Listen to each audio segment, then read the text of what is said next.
Hi, I'm Mari Silby with Light Reading here at the Big Communications event in Austin, and with me is Russ Coffin with Huawei, Strategic Architect. Thanks for joining us. Thanks for having me. So we're going to talk about IoT, and let's start by laying the groundwork a little bit. What is the status of Internet of Things activity with carriers? In particular, I think the carriers have moved from a unrealistic exuberance mode to a more realistic exuberance mode. They're starting to look at the segments and the channels and the business opportunities, the value propositions. So they're moving off of a pure technology transport into a services-based type of infrastructure and focusing on what their value proposition is and the segments that they can particularly address.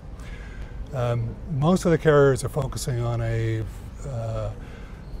IoT service provider business model, which means that they're providing the whole infrastructure. They're providing the end-to-end solution, including devices and including some of the applications that sit on the top of the stack. Very few of the carriers have stopped at being a pure commodity connectivity business. And that's an interesting point, because they've been in the connectivity business for decades and decades, and now they're trying to reach beyond that. In all cases, all of the businesses are, it's an ecosystem business, it's a channel business, it's how to address a particular segment through the channel. So they're taking their transport, but they're laying on top of that the ability to address adjacent market segments. Right.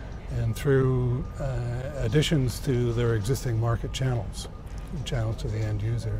And both of those are extremely important for them to be successful in these businesses. And more specifically to Huawei, how is the platform, the IoT platform that Huawei has, being accepted among that carrier ecosystem? Huawei got some good press from Light Reading. Ian Morris gave us a nod in one of his articles about one of the more innovative strategies. Our Ocean Connect platform is at the core of that strategy, and it is the basis for building all of these solutions and enabling not only the build-up of the solution, but the commercial launch and execution of the system. So we're having quite a few success points there. We've got over 17 solutions delivered on a global basis. We expect to have more than 30 in over 20 countries by the end of the year. So we're doing fairly well. So you've got a big ramp-up plan for the second half as well. Yeah, but I need to point out that it's not just the platform. A platform unto itself has very short legs on it.